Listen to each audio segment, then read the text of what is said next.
Joe Keery goes on a massive killing spree in this one. So this movie, well, actually, I would hardly call this a movie. It was more like a scripted Twitch stream. The movie stars Joe Keery as Kurt, a fame-driven, clout-chasing rideshare driver who just wants to be famous. Literally, his only goal in life is to be an influencer. Oh...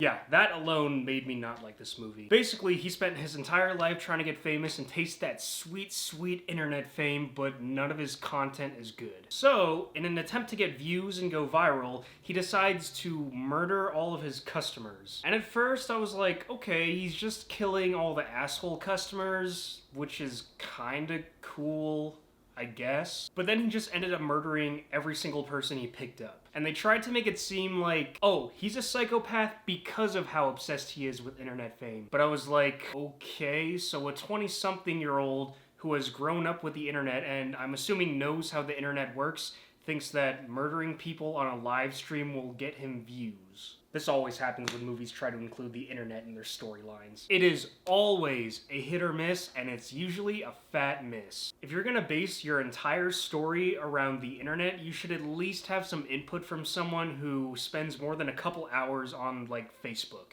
Because this whole movie used a streaming service that I'm assuming was the equivalent of Twitch in their universe to tell their story. The main character live streams the whole thing, like blood and all, goes the whole day gaining followers and doesn't even get banned, or like arrested for that matter. On actual Twitch, you'll get banned for like playing a few seconds of a copyrighted song. So I'm just wondering if there was anybody who was involved in the production of this movie who actually uses the internet regularly. Like, I'm just imagining the pitch meeting being a bunch of 40-year-old dudes who recently learned about Twitch from their epic gamer kids. So it's called Twitch. It's a site where kids go to watch each other play video games. As we've learned from our boys Ninja, Tyler 1, and Pokimane. Some of these games include Overwatch, Fortnite, The Renegade. Like, you could tell the writers really just wanted to make a movie that showcased all the craziness of the digital age that we are currently in, but they just completely misunderstood how most teenagers use the internet. Like, most teenagers don't go around killing people online. They're like playing Among Us and making lo-fi hip-hop songs and like slowed reverb versions of pop songs and like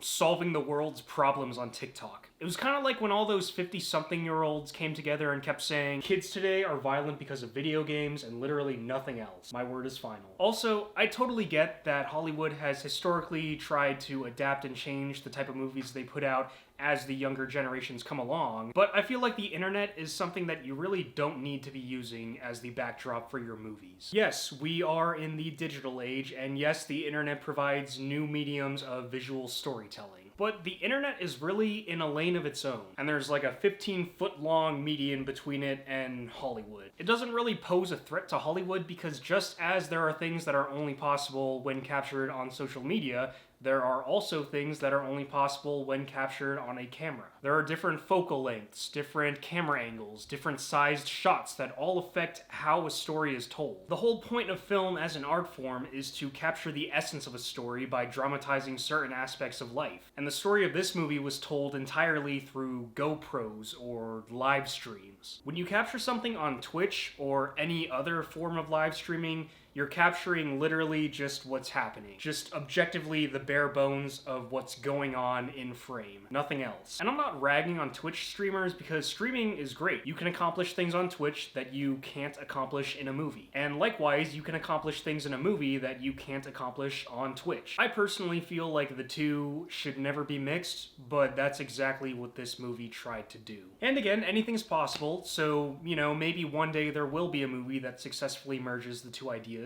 But this movie did not have a balanced mixture of the two. I will say, as the movie progressed, the depiction of the live stream chat was pretty spot on. You had people saying the whole thing was fake, you had people making a joke out of it, and you had people who were genuinely scared by it. Like, that part I didn't really mind because it was pretty accurate, but everything else was just like, meh. Joe Keery wasn't bad. I thought he did a pretty good job portraying the whole clout-chasing cringe lord. They had other, like, actual influencers in the movie, which I didn't really mind because they were more or less playing themselves, or an exaggerated version of themselves. It had, Sashir Zamata. I think I'm saying that right. She was on SNL for a little bit. I thought she was pretty good. She was basically just a stand-up comedian, which isn't far from what she does in real life. and a lot of her material was actually pretty good. I just thought that her style and like everything she's known for didn't really mesh with everything else that was in this movie. So yeah, I didn't really mind the cast, it was just literally everything else about this movie. So with all that being said, I think I am going to give Spree a 3 out of 10.